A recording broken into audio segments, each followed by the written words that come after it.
Hello and welcome to the Full Advisor Coaching Podcast. I'm your host, Kristin Herod, and today we're going to talk about a topic that people are constantly reaching out to me to ask about. And I'm excited because I've got experts here to help demystify what? Online reviews, client testimonials. This is something that's been coming up and becoming more popular and more necessary over the past few years.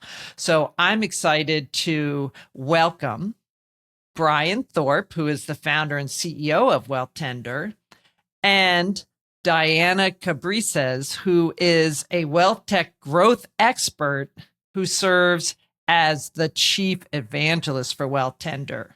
Now, if you aren't familiar with Wealthtender, it's the industry's first SEC compliant online review platform for financial advisors, and it's the number one independent find advisor directory. Now, I'm often talking about, are you in your directory? Do you have the directory listings? And people wonder, is it worth it? They were visited by 500,000 consumers in the last year. That is no joke. Welcome, Diana and Brian, because this is something that I'm excited to get into today. Thank you, Kristin. We're super excited to get into this. It's a great topic. It's an important topic. No, happy. And I remember the first time I met you, Brian, a few years ago, and you were telling me about the platform. And I was thinking, okay, another directory. Got it. Oh, there's some testimonials. Whoa, how many people are visiting? And of course, I've been out many years later. I've seen, multiple advisors out there, so many testimonials, lots of great case studies. But let's kind of back it up and first start with, why is it that these online reviews matter for financial advisors? I know it's been a bit of a taboo subject, so with compliance and people are worried, but what are you seeing? Like what kind of was the impetus to get this going? Yeah, so a couple of things. I mean, one, certainly the biggest impetus being the opportunity from a regulatory perspective to be able to do this. And before I launched Wealthtender in 2019, I had worked for Invesco for 22 years. And over that time, saw lots of different periods in time when there were regulatory changes that really led to some pretty significant changes in the marketplace that could benefit asset managers or wealth managers. And back in 2019, there was speculation that the SEC was going to finally come off its prohibition of advisors being able to use testimonials in their marketing, and really saw that as the opportunity, as I had that entrepreneurial bug, to move on and do something a little bit different to create what Wealthtender has become today, which, as you mentioned, the industry's first SEC compliant online review platform for advisors. And looking at how we could help consumers as well as advisors, the first thing we did was looked at other trust-based professions like doctors and lawyers, where sites like Wealthtender have existed for probably almost 20 years now. And of course, consumers, ourselves included, when we're out there looking for a doctor, a lawyer, or even a plumber, we're looking to find somebody that we can trust and somebody that we either are going to be comfortable going into their office and working with them or inviting them into our home. And of course, when it comes to a financial advisor, inviting them into our financial lives. And one of the best ways that we know as consumers we all feel more comfortable in working with professionals is to better understand how other people who have already had that experience have felt in working with that professional, again, whether it's a doctor, a lawyer, or a plumber, or any other professional that's out there. And so today, the opportunity for advisors to finally be able to unlock the voices of their clients who are absolutely, for the most part, totally satisfied with advisors. But for so many consumers, they've only heard those negative things, the Bernie Madoff stories on the nightly news. And there hasn't been that opportunity for advisors to be able to let their clients' voices be heard. And so it's not only that regulatory benefit, which to the SEC's credit was all about helping consumers be able to finally make more informed and educated hiring decisions, but also now for advisors to really be able to let those clients' voices be heard. Diana, anything that you would want to come over the top and add? Yeah, I just think, historically, you touched on the trust aspect, but historically, there hasn't been a lot of trust in financial advice, financial services. And I think when you look at consumer behavior and every other industry out there, and now in ours, but before this really became a thing for advisors, people are looking to reviews to decide if they want to shop somewhere, if they want to hire someone, how much they're willing to pay for that person is something they're deciding based on their reviews. And, when you pair this opportunity knowing, hey, the trust has been historically low, but we have this opportunity to share what people are actually writing about as real, raw, genuine testimonials, that's a huge help to the industry, to financial advisors, to firms of all sizes, truthfully. So I think everything you said there, Brian, is spot on. And I think if we're out to show the world who we are and that we're not some big scary thing, that, we can connect with these people, we can relate with them, we can help them, then we need to make sure the voice of our customer is front and present, because it's just truly such an authentic way to get people's attention. Right, 100%. And I think a big piece too is just the evolution over, we look at 20 years ago versus now, like just the way consumers act and behave and how they look for information. They're online, they want to know, and they want stories, they want testimonials, they want to see reviews, they want to see all of that information. So I am thrilled that SEC caught up on that and that we were able to now get out there. I think I may have told you before, Brian, or maybe Diana, like when I started my RIA back in 2006, I was stunned, having had I came from a marketing career and a background. I was like, what do you mean I can't use a testimonial? What? Yep. I don't get it. That's the foundation of good marketing, So it blew my mind. So I'm really happy we finally caught up. But I do think it's important to think about, consumers have access to so much more information and alternatives and ways of, connecting online. And we need to be engaged and playing in that field too. So I'm happy that we have that available. And it kind of raises the question of, so I am an advisor, whether you're a solo or a multi-advisor firm, all the way up the chain, how do we get client reviews? And I know that I want to talk about this in two ways. Like one, how your platform works, but also just how do you have those conversations? Because I know that's something I'm coaching advisors on too at different points of, how do you get someone to share their feedback and when is the best time? Let's get into that a bit, and we can, I'm curious on your expertise there. Sure. Well, separate from the regulatory prerequisites, which we'll provide as a follow-up to this for anybody listening today, the tips and tools to get started with the policies and procedures. So that's just the compliance nerd in me saying, of course, there's compliant things to do. But speaking from, I'm like, we are not spending time on your compliance nerdy agreed. stuff. Well, we're going to asterisk big time and say we're going to have downloads, check with your compliance, all of those different things. But it is a main concern. So absolutely. I'm glad you brought it up. But all right, let's get into the, the fun part of it. I agree. Let's do that. So now we've got a great relationship that we've cultivated with our clients. And it's always a little bit scary asking for a review, right? Because it's like, wow, what if they, have something negative to say that I haven't thought of, which is completely just imposter syndrome, what we've seen. And we have the research now to prove it, with thousands of reviews that have come in with hundreds of advisors. Everybody loves their advisor. You simply need to ask. And then once you ask, there is that question of how do you do that in a thoughtful manner? How can you do that tactfully? And there is one regulatory consideration that I do have to mention, because when you do get started with online reviews, the SEC doesn't want you to cherry pick. And so we do encourage advisory firms to put out an invitation to all of your current clients. So with that as a bit of a prerequisite, we have a template that we encourage advisors to consider as a starting point that simply says to the client, thank you so much for trusting us as your valued advisor. We really appreciate the opportunity to serve you. And if you're so inclined, we would love your feedback. Your online review could help other people decide if we may be a good fit to work together. Of course, this is completely optional.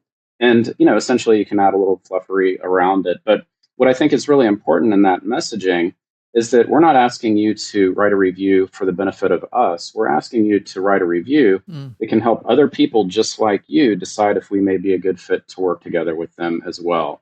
So there's kind of a paying it forward mentality with that type of an approach. And of course, many of the clients of advisors are more than happy to write a review that actually they understand fully is benefiting the advisor. Clearly, they're paying for a service, but they're also so thrilled with the services that they've received, many of which who have been working with an advisor for years are now being invited for that opportunity to be able to share something, and they're very, very happy to do so. And of course, we know even prior to being able to utilize testimonials, referrals, word of mouth have always been a thing. And so essentially, these are now digital referrals that are providing an opportunity for that one client's voice to now spread and reach so many more people well further and beyond.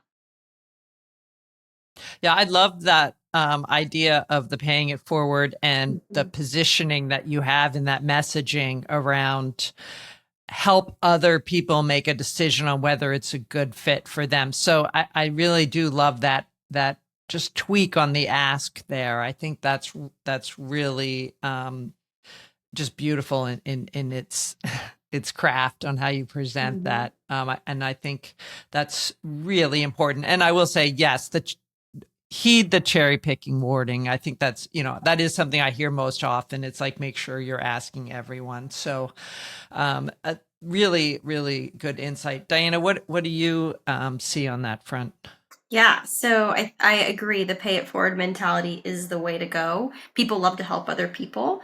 I also think when it comes to asking clients, the when is really important as well. So you asked, Yep. us, what do you say and when do you say it? There's data that proves, within that first 90 days of the relationship, people are more willing to refer to you, more willing to share about their experience working with you. And if you've done a great job in the first 90 days, if you've wowed them along the way, you've checked in with them, you've communicated well, then they should be more than happy to say something positive about you. So I think within that first 90 days is a great time. So maybe you're thinking about your client onboarding process and embedding it there. I also think an annual review is a good time to do it. You just met with them, you had an hour-long or so conversation, you got their plan up to speed. They're probably feeling really, really good at that point. They're feeling really organized and empowered. That's a great time to go in for the ask. And, maybe it's verbally, maybe it is following up with the email that we talk about. We have some advisors who have shared some interesting opportunities that they've used to ask, one being on their birthday. And sent an email out to his clients on his birthday, made sure they knew it was his birthday, and he got a lot of responses back. He was truly, yes, he was floored. He was excited. And then you could also do it on your company anniversary. Hey, we're celebrating 5 years, and use that pay it forward angle, right? We're celebrating 5 years. We want to help more people as we've done in the last 5 years. We want to help other people like you. Would you leave a review? Oh, I love that. That is, I could see that would work. Yeah. Because it's such a great, because you always want to go, why am I, what's the reason why? Kind of like, how am I positioning this so it doesn't seem self-serving when it ultimately is. And they know that, to Brian's point, like they know, but like, you're like, oh, I love the anniversary positioning as well. That's really cool. That's great. Yeah. And I think it removes some of the stress. Ultimately, every time I work with advisors, they just want they just want to make their clients happy and help and serve them and do all that. And they find, I think, getting a testimonial to be somewhat of a burden, or like why do I have to do that and they 100% know why and understand that a testimonial is something, and it's fun to have them when you do have them and they get excited about it. But I do think there's that discomfort that the more we can help remove that barrier, the better, because then you do see, like, people want, to your point, Diana, want to help you. They want to share. Yeah. To what degree are you seeing, I know another objection I hear is, well, my clients don't want other people to know that that they're getting help with their money, or that we're helping them with their money. How do you handle that objection? Because we do have to ask everyone. Certainly. So there is that invitation to everybody, but fortunately the SEC doesn't require that anyone who writes a testimonial has to publicly disclose their name. And this gets into some of the nuances of different platforms that are out there. And again, without getting into the compliance particulars, a platform like Google, platforms that don't include the appropriate disclosures may be problematic from a compliance perspective, but also platforms like Google require that the individual submitting a review displays the name associated with their account. And from our experience, that's probably upwards of 95% of people, if they have a Google account, are going to have to display their full name. So one of the things we've designed with Wealthtender is the ability to meet the SEC regulatory requirements, both from a disclosure perspective, as well as providing the advisor as well as their clients with the flexibility to remain private publicly, I should say, or to remain anonymous publicly. So if somebody is submitting a review on Wealthtender, they don't need to have an account with Wealthtender. They can come in, write the review. We do ask that they provide their email address privately so we can share that with the financial advisor so they can know who that individual is that wrote the review, which is a requirement in order for them to provide the appropriate disclosures. But that also means that the individual publicly can put their first name, full name, first name, last initial, or even be fully anonymous. Or the advisor can choose to come over the top and anonymize or semi-anonymize the names of their clients by just changing it to first name, or could even say, client in Nebraska or a client in Tampa. Right, right. Oh, I like that. I think I had not realized that was the case, and I don't worry about it too much for myself, but it has held me back from a review here or there for like a medical professional or something where I'm like, nah, do I really want that out on, you're kind of like, okay, let me, I'm not going to jump right in and do that one. So I think that could be, that sounds like it's a great solution in that way, just to get participation without people feeling, okay, I'm kind of, I'm private about my money and now I don't really want to say. So I love that. Yeah, and very good. on the flip side, it's not only the privacy of the client, but also of that client roster. So if you're an advisor, and even if your client is comfortable putting their name online, but you're worried about advisors down the street that may be unscrupulous and targeting that client roster to go after, particular clients, or might be bothering them a little bit with cold calls, then this is a good way to try and protect their interests from that perspective as well. Yeah, that makes sense. So we've gone out, we started collecting our testimonials. What do I do with them? And I am excited because you just held a great webinar on this. And I want to get into some of the uses. I think one of the things I see when people do have testimonials is they kind of hold them close to, like, they don't let people know. And so you're like, okay, so you have them. I know on Wealthtender, they're on the Wealthtender profile. But maybe that's where they sit. And like, so how do we start integrating that into the prospect experience, into the branding, into, all of the marketing that you're doing? And I know you have some great ideas here. I want to cover a couple of those. What are the most common things you see, or the kind of don't miss ones that people can get started with? So yes, I mean, your website is kind of your table stake, right? So most advisors, in addition to having their reviews on Wealthtender, they're taking advantage of our embed feature where you can easily embed all of these reviews in a beautiful scroller right on your website. Now, beyond that is where there's so much more room to get creative. And as you saw in the webinar, right, I think 20 different ways to promote your testimonials. Website was like one of the very first few. Some advisors are going beyond the website. They're putting testimonials in their monthly newsletter. They'll choose one to highlight and put it in the monthly newsletter, link out to all the other ones for compliance reasons. And now anyone who's subscribed to their newsletter, client or prospect, is able to kind of get some exposure to the reviews. Right. Some advisors, you can put a review in your email signature. Some of them are, taking advantage of any in-office supplies like brochures or handouts to take that advantage, put reviews there. So you start with the website. It's great for SEO. It's great for AEO, right? And showing up in search engines. Well, we could definitely talk about that. But, they get creative on social media as well. So social media, I would say, is another table stake. We have some advisors that'll do 5-Star Friday or Testimonial Tuesday. And so they kind of make it this consistent, routine in their social posting to spotlight testimonials.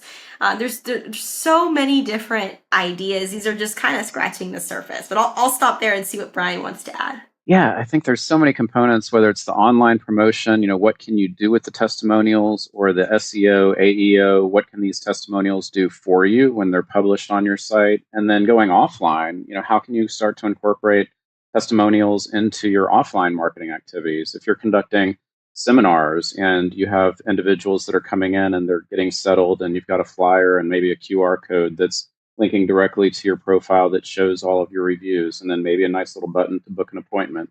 So you're building that social proof now into the credibility that you're establishing by talking about a particular topic, your education, your experience. And by the way, I'm not just talking the talk. Here are my clients that are showing that I walk the walk, and creating that much more likelihood that somebody now is going to feel comfortable in booking a call. So whether it's seminars, webinars, you can really start to think about any number of different ways that your marketing activities can start to incorporate those testimonials into the process.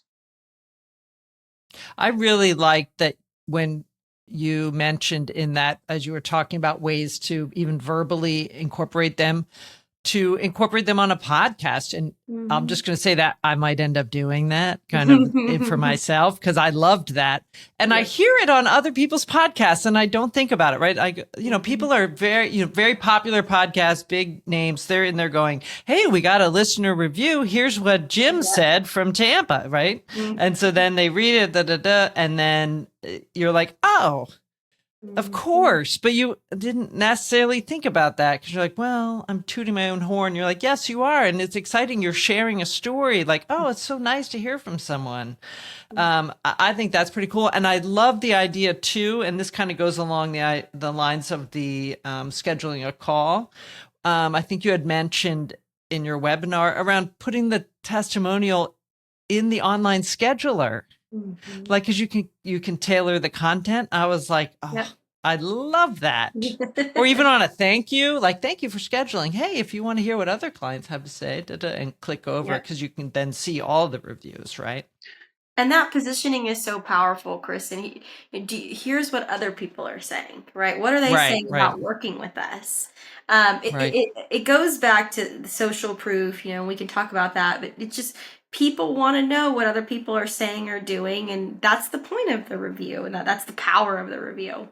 Right, exactly. Now, you both touched on it, and I think we need to talk about AEO, because we're so used to saying SEO, and now we have all these AI tools who are getting out there and pulling things forward. So speak to AEO. What is it? And then what do we need to be thinking about, and why do reviews help that? Sure. So, of course, there's SEO, so search engine optimization. We'll see which of these acronyms stick in the AI world. AI being artificial intelligence, AEO being answer engine optimization. We're hearing others saying GEO, generative engine optimization. Regardless, whatever you want to call it, the goal is that you're showing up not only in traditional search engines like Google and Bing, but also beginning to show up in tools like ChatGPT and Gemini, and I'm sure there's going to be a proliferation of others that come down as well. And today, what we're pretty much seeing is that if you're doing a good job with the fundamentals of SEO, you're doing a good job of increasing your likelihood of showing up in AI tools as well. Now, what I think we're going to continue to see, of course, is an evolution of these AI tools. And as they start to become more granular and specific in terms of the ways that they're generating search results, it's going to become that much more important that advisors are checking all the right boxes to ensure content and information about them is available in places online with the appropriate schema in some cases, or coding on the back end of websites to help these different generative tools identify the information that should be surfaced in particular queries. And so with the topic of testimonials, and specifically in the form of online reviews, online review platforms like Wealthtender are designed with what's called schema on the back end that algorithms and bots understand. This is an online review. I understand this is a grading from 1 to 5 stars. I can see this advisor has many 5-star reviews.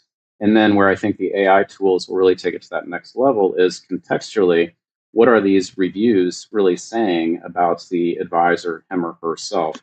And that's where we see an increasing number of people now starting to do a search. And this has been going on for quite some time. People aren't just saying financial advisor near me, search. they're starting to say, I'm looking for a Mhm. financial advisor who's in Tampa Bay, who specializes in working with business owners, who has great client reviews. Mhm. Go. And then, ChatGPT is going to start to be looking around the internet to say, okay, well, who can I find?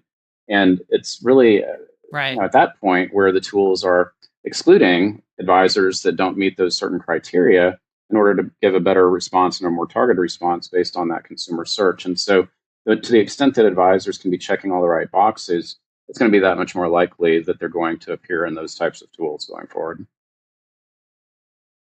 Right. Yes. I think it can be a little overwhelming to think about how do I make sure I have the right answers that would answer the question that the person is asking the AI, and then the AI is coming and looking. And I think to the degree that it can be built into platforms like yours, like Wealthtender, where it's like we've got those things covered. Don't worry, just get the reviews and we'll handle it.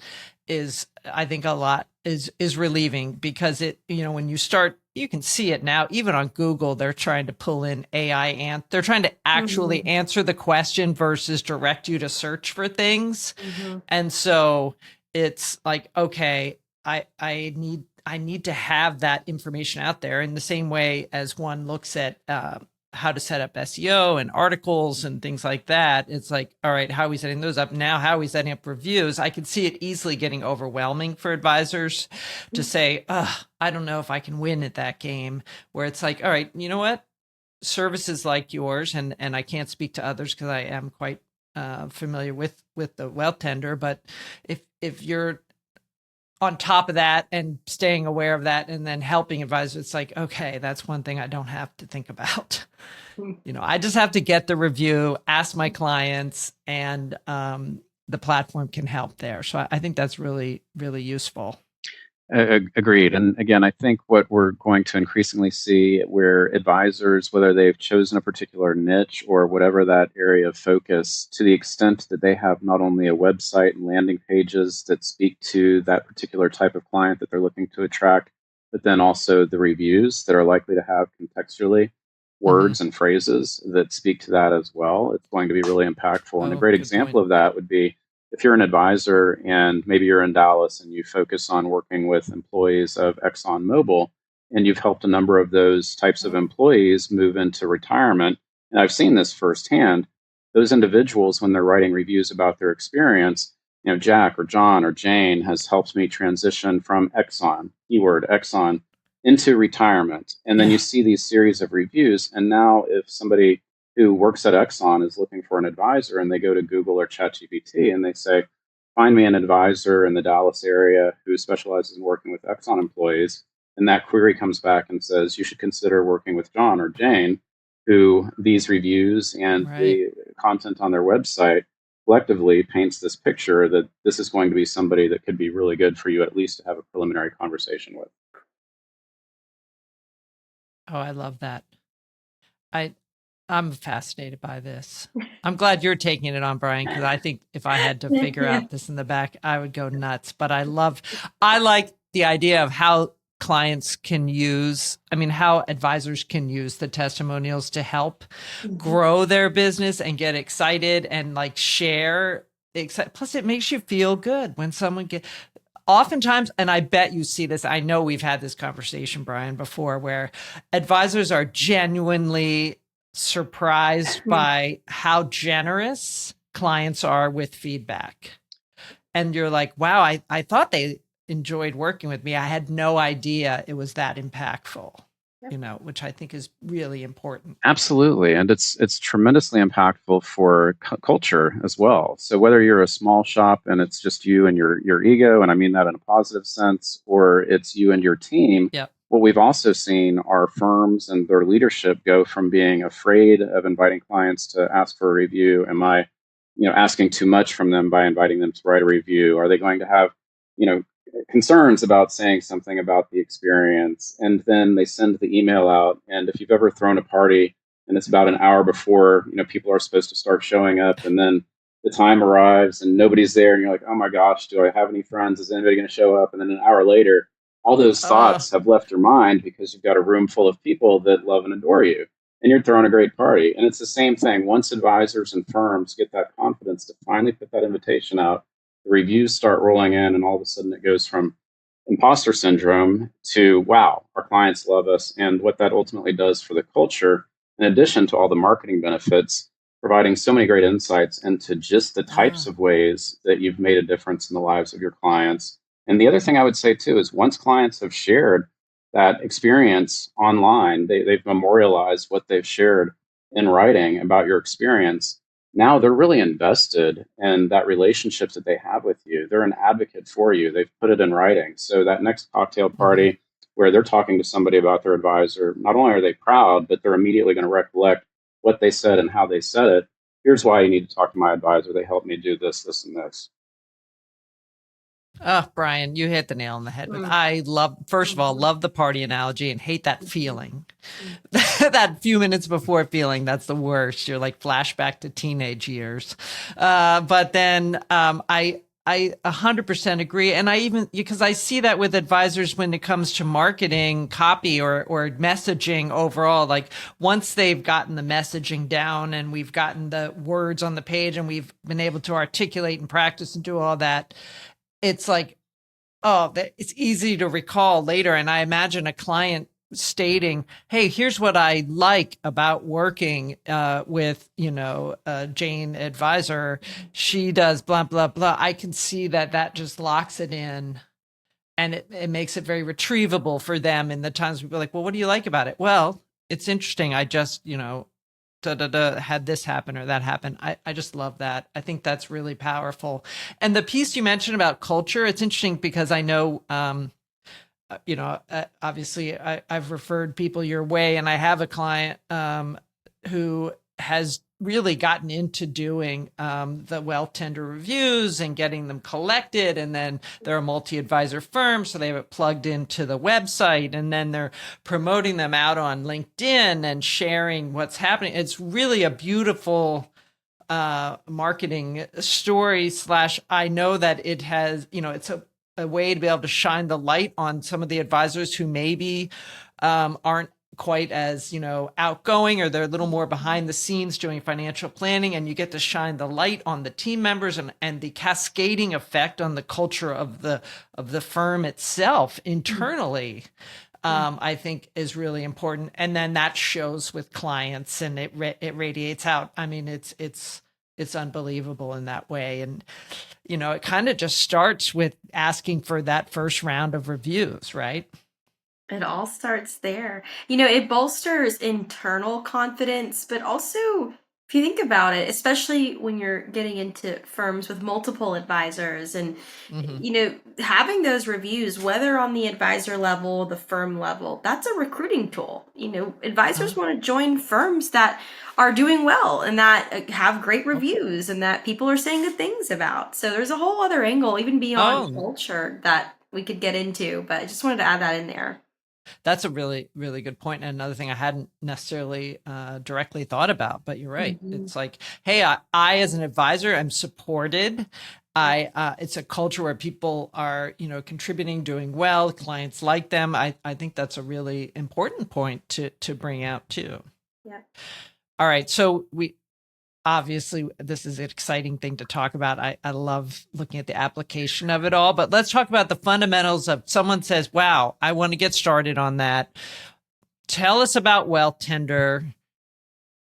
Let's use the platform. It's your platform. It's promotional, and I don't care because it is strong. It is good. I have many people working on it, and I want people to understand what it is and how to use it. And if they choose to go that route, great. If they choose to go another route, good for them. But at least we can give them the how tos of getting started. Well, So take it to away. start, we appreciate the testimonial, Kristin. Thank you very much. It matters, just as we're talking about testimonials for advisors. And for those advisors that are interested in Wealthtender and getting started with online reviews, and even if not interested in utilizing Wealthtender, I know as part of the follow-up, we'll have a playbook available that we've written to help advisors, whether they choose to use their own website and jump through the hoops to comply with all the regulatory requirements. We've got templates and checklists to help in that regard. If you do choose to use Mhm. Wealthtender, we really want to make it as easy as possible. It takes 2 minutes to sign up. From there, we create your profile on Wealthtender. We just use the information that's publicly available from your website, from the advisor's LinkedIn, and then we'll create everything within about a day or two. And from there, the goal is to really start getting that profile working for the advisor from an SEO optimization perspective, starting to show up in Google search. And then when an advisor is ready to opt in to the review feature, we provide the step-by-step playbook, the tools, the tips in order to get started. And we've covered a little bit of this already today, but basically those templates to be able to easily invite and tactfully invite your clients to write reviews, tools to put together your policies and procedures. And then once you have those reviews, a lot of the different ways that you can benefit to get those reviews working for you on your website and social media with some of the marketing tools that we make available there as well. So as you mentioned, we have a lot of advisors and wealth management firms in the community. I'm proud to say that a lot of the growth that we've seen has been word of mouth, referrals, testimonials from advisors. So, not only talking the talk, but certainly we walk the walk on how valuable we find testimonials as well. Yes, that's great. I love it when your own work is actually what's working for you too. It's fun. Diana, anything to add there? I think when it comes to Wealthtender, I think you said something earlier that I've also experienced. Like, you're asking advisors, "Are you on the directory?" And they're like, "Well, why? And what's the importance of this?" And I've got my website. What I think is so important to recognize is like the point of expanding digitally is you have to double down. You've got to triple down, right? You've got to put a cast as wide of a net as possible. And I think if you're only relying on your website and that's only getting so much traffic and so many, people visiting and clicks and engagement, maybe you're not getting as much as you could. Maybe you're not casting as wide of a net. But when you expand and you say, I'm also going to put myself on a directory, maybe multiple directories, there's more out there than just Wealthtender, but I'm going to look and find the best directories for me and I'm going to list myself. You're instantly doubling down on your chances of getting found online, especially if these directories have good traffic. So I just think it's important from a mindset perspective, like what you're actually doing when you put yourself on a directory is you're doubling down your chances of getting found. You're also being more transparent. You're increasing that transparency in your marketing. Now you've got the reviews embedded, right? So there's so many different reasons to go at it. I think with Wealthtender, the benefit is this is advisor specific, right? Your advisors can't leave that anonymous review on Google, but they can on Wealthtender because we were built for advisors and we understand the regulation and we understand your clients. We understand you. Brian is phenomenal. I can not say enough good things about Brian. If you're an advisor and you go on Wealthtender, you'll be working with Brian. You'll hear from Brian. Brian will always make sure that you are supported. So I think that goes a long way too when you're thinking about getting yourself involved in other platforms or strategies. Make sure that people are worth it too. So I don't know if that's what you were looking for. I love that. I think it's great. And you know what? One thing you said there that I have kind of always said to advisors as content options change and different platforms come and we look at different things is when you can determine, get yourself beyond your own platform, your own space, your own brand, and get out in front of other audiences through the use of leveraged platforms such as a Wealthtender or a directory of sort, or getting on other people's, blogs, podcasts, etc. You feel so good knowing that you're doing more than one thing concurrently. I think it's so fun. And I always encourage advisors, when someone reaches out and says, how'd you hear about us? To hear, wow, oh my goodness, you saw a review on, this some directory online. I saw a review. They may not remember exactly. Oh, I don't know. But you're like, it's so exciting because you never know where the next lead's going to come from. Yeah. You have a good guess, you put all your intention behind doing some things, and then it's really fun, I think, to spread it out to the degree where you're like, oh yes, that's right, I did set that up and that is going well, and look at that. So I think that can be really fun and fulfilling. So very exciting stuff today. We will have a link to your download. Thank you for that, so people can look and see what they need to do for compliance and outreach and templates and things like that. Again, give us the URL just so people have it. it's just wealthtender.com, I assume. I could be wrong. That's absolutely correct. Wealthtender.com, and in the top right corner for advisors, you'll see an area where you can sign up and learn more, or just go to wealthtender.com/grow, and it will take you directly there to the financial advisor landing page. Great. That's fantastic. And if anyone has not yet connected with Brian or Diana on LinkedIn, I see them out there all the time. So I encourage you to reach out, say hello, thank them for their contribution, ask questions. And thanks so much to both of you for joining me today. I'm really excited to finally have you on the podcast. And I hope advisors will take advantage of learning from you and getting some new ideas. And if advisors have any questions on how to take some of those, that content, the client testimonials, and we're looking at marketing strategy, you can ask Brian, you can ask Diana, you can reach out to me. We can look at your marketing plan and say, hey, where might we be able to incorporate some of this into the work you're doing? And if you do need help with your marketing, please feel free to reach out to me. You can go to fulladvisorcoaching.com and click the request a call button in the upper right-hand corner. Thanks to everyone for tuning in today. I encourage you that if you have someone you know who would benefit from learning about online reviews, if there's someone, in your organization, maybe the leader of your RIA, and you're like, wow, I really want to do this, have a listen, forward this episode to them. Forward it to them. We can get past some of the objections and perhaps be able to do some of the things that I know a lot of advisors are excited to do, and they might get caught up in resistance from more conservative or compliant, worried leadership. So this is your opportunity. Diana and Brian, thanks for joining me today. A pleasure having you. And I encourage everyone to go out and make it a great day. Thanks so much. Thank you, Kristin. Thank you very much. Thank you for tuning in to Full Advisor Coaching, the podcast. If you enjoyed today's episode, please hit the follow button so you'll never miss an episode. To learn more about how you can become a part of the Full Advisor community, visit fulladvisorcoaching.com. Remember, stay connected and get notified as soon as brand new episodes release. Click the follow button now. The content has been made available for informational and educational purposes only. The information covered and posted represents the views and opinions of the guest and does not necessarily represent the views or opinions of Kristin Harrod or Full Advisor Coaching.